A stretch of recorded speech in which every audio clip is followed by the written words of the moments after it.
Let us discuss about M form rounds. Okay, महाराष्ट्राचे एमफार्मचे जे colleges आहेत, government colleges as well as private institutes. Okay, these admissions are done by common admission process or centralized admission process. So it is called as CAP, centralized admission process. त्याचे forms निघालेले आहेत. So if you go to the website of CET sale of DT Maharashtra, DT महाराष्ट्राची जी सीईटीची sale आहे त्याच्या वेबसाईटवर जर आपण गेलो, so you can C cap 2425. याची लिंक पण मी तुम्हाला शेअर करतो. याच्यामध्ये तुम्हाला दिसेल M pharmacy pharm D post baccalaureate. तो फर्स्ट क्वेश्चन की बी फार्म नंतर मी एम फार्मसीला अप्लाय करू की फार्म डीला पण अप्लाय करू. My suggestion, you apply only for M pharmacy and not for pharm D. Counselling सेशनमध्ये मी ते नंतर सांगेन की फार्म डी का नको आणि एम फार्मसी का पाहिजे ते. ओके, पण दोनपैकी तुम्ही एम फार्मसी चूज करा, कारण आपण बी फार्म केलेला आहे, आपण जीपॅटची एक्झाम दिली होती. जर मी क्वालिफाईड असेल तरी पण मी अप्लाय करू शकतो. मी जर क्वालिफाय झालो नसेल तरी पण मी अप्लाय करू शकतो. तर जरी मी क्वालिफाय नसलो जीपॅटमध्ये तरी पण मी इलिजिबल आहे फॉर द कॅप राऊंड्स. तुम्ही फॉर्म भरू शकता. ओके, सो याची जी नोटीस आहे अकॅडमिक इयर 2024-25 साठी, त्याच्या इम्पॉर्टंट डेट्स आपल्याला माहिती पाहिजे. बऱ्याचदा काय होतं, आपण कॉलेजमधून घरी गेलेलो असतो आणि आपण त्या डेट जर मिस झाल्या तर आपलं वर्षभराचं नुकसान होतं. त्याच्यामुळे डेट्स व्यवस्थित लक्षात ठेवा. ह्या डेट पुढे मागे चेंज पण होतात, पोस्टपोन पण होतात, पुढे ढकलल्या जातात. पण तशी तुम्ही you don't keep that hope की डेट पुढे ढकलली जाईल. तुम्ही वेळेतच फॉर्म भरून ठेवा.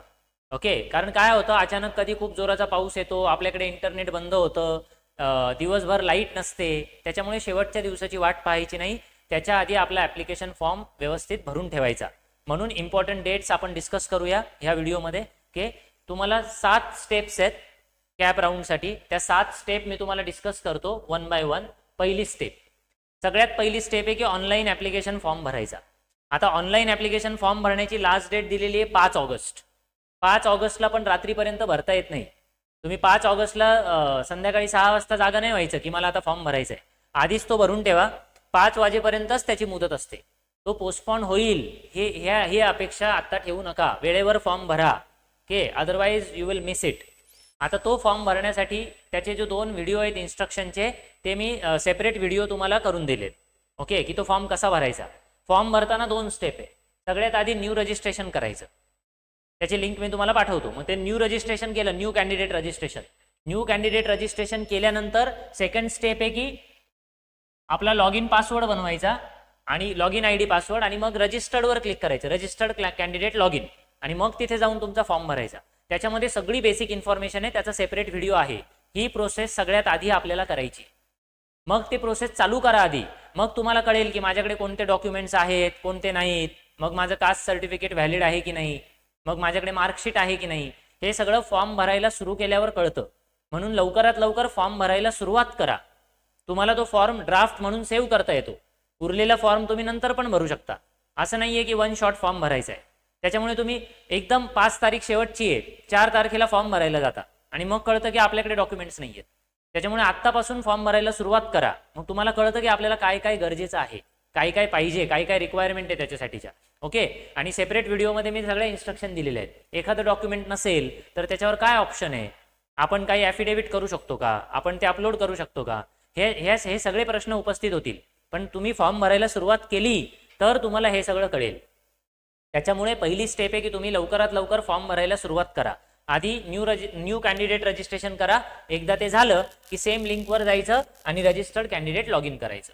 ओके, ही तारीख काय आहे, लास्ट डेट 5 ऑगस्ट. 5 ऑगस्टच्या आधी, 5 ऑगस्टची वाट बघायची नाही, त्याच्या आधीच ही प्रोसिजर कंप्लीट करून टाकायची. त्याच्यानंतर सेकंड स्टेप, डॉक्युमेंट व्हेरिफिकेशन. त्याच्यामध्ये मी माझं 10वीचं बोर्ड सर्टिफिकेट, मार्कशीट, 12वीचं मार्कशीट, जे काय आहे, कास्ट सर्टिफिकेट, हे सगळं मी अपलोड करणार. आता मी अपलोड केल्यानंतर त्याचं व्हेरिफिकेशन करायचे 2 ऑप्शन आहे.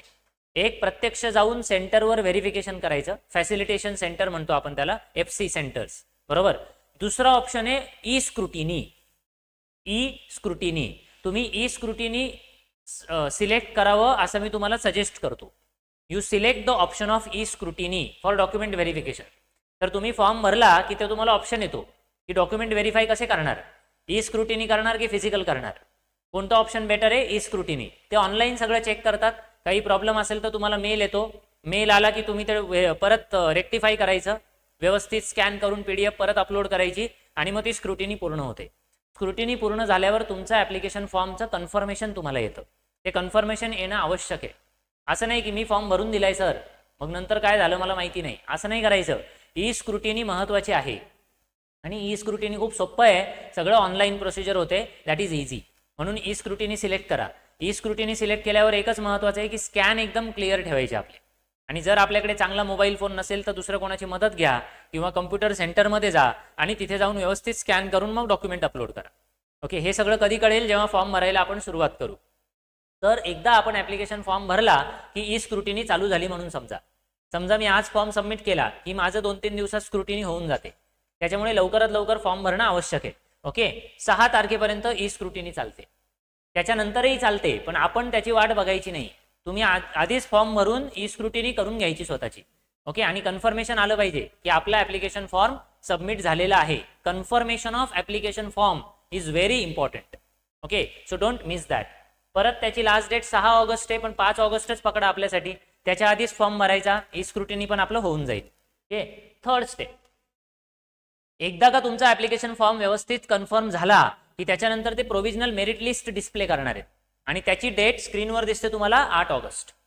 8 ऑगस्टला मेरिट लिस्ट आली की ही प्रोव्हिजनल आहे and this is based on GPAT marks. तुमचा जो काही जीपॅटचा स्कोर आहे, पर्सेंटाईल आहे, त्याच्या बेसिसवर मेरिट लिस्ट लागणार. ही प्रोव्हिजनल आहे. मग माझं नाव चुकलंय का? माझी कॅटेगरी चुकीची टाकली आहे का? ओके, स्पेलिंग मिस्टेक आहेत का? मग माझं जीपॅटचा स्कोर वेगळाच आहे, त्यांनी वेगळाच कन्सिडर केला आहे, असं जे काही प्रॉब्लेम आहेत त्याच्यावर आपण ऑब्जेक्शन घेऊ शकतो. हे पण ऑनलाईन करायचं आहे. म्हणून त्याच्यासाठी प्रोव्हिजनल मेरिट लिस्ट आहे. ही प्रोव्हिजनल आहे. त्याने तुम्हाला अंदाज येतो की माझा महाराष्ट्रातला रँक किती. जर माझा ऑल इंडिया रँक 3000 आहे, ऑल इंडिया रँक 4000 आहे, 5000 आहे, 800, 900, तर महाराष्ट्रात तो अगदी पुढे आलेला असतो. ओके, त्याच्यामुळे घाबरायचं नाही की माझा जीपॅटचा रँक एवढा आहे सर, मग मला ॲडमिशन मिळेल की नाही. ॲडमिशन मिळतं. कोणत्या कॉलेजला मिळेल हे थोडं ट्रिकी क्वेश्चन आहे, तर ते मी नंतर कधीतरी सांगेन तुमच्या रँकच्या बेसिसवर ते कसं मिळतं. पण ॲडमिशन मिळत नाही असं होत नाही. त्याच्यामुळे ॲप्लिकेशन फॉर्म भरल्यानंतर प्रोव्हिजनल मेरिट लिस्ट आली की तुम्हाला अंदाज येतो की मला कोणतं कॉलेज यातलं मिळू शकतं. सो हे 8 ऑगस्टला तुम्हाला एकदा मेरिट लिस्ट कळाली. थोडी डेट पुढे मागे होऊ शकते, डेट्स थोड्याशा पुढे पण ढकलल्या जातात कधी कधी, पण आपण वेळेतच बघायचं ते. बरोबर, मेरिट लिस्ट आली की काय चेक करायचं आहे? माझी इन्फॉर्मेशन करेक्ट आहे का? माझी सगळी इन्फॉर्मेशन करेक्ट पाहिजे. नसेल तर त्याचं ऑब्जेक्शन फाईल करायचं, इझी प्रोसिजर असते ती. ते केलं की ते रेक्टिफाय करतात. आणि त्याच्या पुढची स्टेप आहे की तुम्हाला एकदा का ग्रीव्हन्सेस म्हणजे तुम्हाला काही ऑब्जेक्शन असेल तर ते 11 तारखेपर्यंत म्हणजे 3च दिवसांचा वेळ आहे तुम्हाला. ओके, आणि हा सगळा सणांचे दिवस आहेत हे. म्हणजे मग रक्षाबंधनच आहे, मग 15 ऑगस्ट चाललंय, मग मी गावालाच गेलो, हे सगळं नाही चालत तिथे. त्याच्यामुळे प्रॉपर थोडं सिन्सिअरिटी दाखवा कमीत कमी ॲडमिशन प्रोसेसमध्ये तरी. ओके, 11 ऑगस्टपर्यंत तुम्हाला ग्रीव्हन्सेस सबमिट करता येतात, ऑब्जेक्शन सबमिट करता येतात. त्याच्यात काही जर अडचण आली, कसे सबमिट करायचे, माझं नाव चुकलंय, आता मी काय करू, तुम्ही आम्हाला कॉन्टॅक्ट करू शकता. ओके, त्याच्यानंतर फायनल मेरिट लिस्ट येते. एकदा फायनल मेरिट लिस्ट आली की ती ऑब्लिगेटरी आहे, कंपल्सरी आहे, त्याच्यात चेंजेस होत नाहीत. ही 13 ऑगस्टला म्हणजे 2-3 दिवसात फायनल मेरिट लिस्ट येते. फायनल मेरिट लिस्ट आल्यावर सुद्धा तुम्हाला काहीच कळत नाही की माझं ॲडमिशन कुठे होणार आहे म्हणून, कारण याच्यानंतर आता राऊंड्स चालू होणार आहेत. तो 13 ऑगस्ट पर्यंत तर ॲप्लिकेशन फॉर्म भरून फक्त मेरिट लिस्ट तयार होणार आहे. आता मेरिट लिस्ट तयार झाली की पुढची स्टेप सगळ्यात महत्त्वाची आहे, ऑप्शन फॉर्म फिलिंग. जसं 12वी नंतर CET झाली होती आणि मग मी ऑप्शन फॉर्म भरला होता, तसे तुम्ही ऑप्शन फॉर्म भरू शकता. आणि त्याची विंडो आता ओपन नाही, तर ते तुम्हाला सीट मॅट्रिक्स देतील. ते सीट मॅट्रिक्स मी तुम्हाला ॲनालिसिस करून दाखवीन की महाराष्ट्रात कोणते कॉलेज चांगले आहे, कोणत्या कॉलेजला कोणता सब्जेक्ट चांगला आहे, कोणत्या कॉलेजला कोणते गाईड आहेत, आपण कोणता गाईड निवडायला पाहिजे, मग आपल्या मार्कांनुसार आपल्याला कुठे ॲडमिशन मिळू शकतं, कोणत्या कॉलेजची फीस किती आहे, हे सगळं मी नंतर सांगेन. कारण अजून सीट मॅट्रिक्स आलेलं नाही. या वर्षीचं सीट मॅट्रिक्स येऊ द्या. मागच्या वर्षीचा कट ऑफ बघू नका. मागच्या वर्षीचा कट ऑफ किती होता याच्यावर अंदाज बांधायचे नाहीत, कारण दरवर्षी हे बऱ्यापैकी बदलतं. समजलं? त्याच्यामुळे तुम्ही ही प्रोसिजर कंप्लीट करा. ऑप्शन फॉर्म फिलिंगची डेट अजून त्यांनी डिक्लेअर केलेली नाही, तर ज्यांनी फॉर्म भरलेला आहे 5 ऑगस्टच्या आत त्यांनाच ऑप्शन फॉर्म फिल करता येतो. बाकीच्यांना ऑप्शन फॉर्म फिल करता येत नाही. Please do understand. म्हणून सगळ्यात क्रिटिकल आणि महत्त्वाची स्टेप आहे फॉर्म भरायचा, बरोबर. आणि एकदा ते झालं की तुम्हाला अलॉटमेंट होते, सेंट्रलाइज्ड ॲडमिशन प्रोसेस आहे.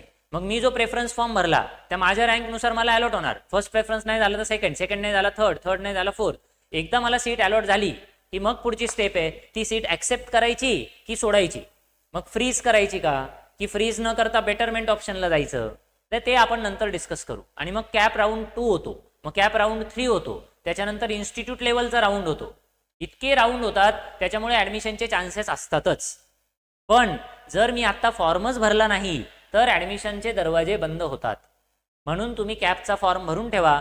तुमचा जीपॅटचा रिझल्ट कसाही असू द्या, तुम्हाला जीपॅटला 50 मार्क पडलेत, 60 मार्क पडलेत, त्याचा फॉर्म भरण्याशी काही संबंध नाही.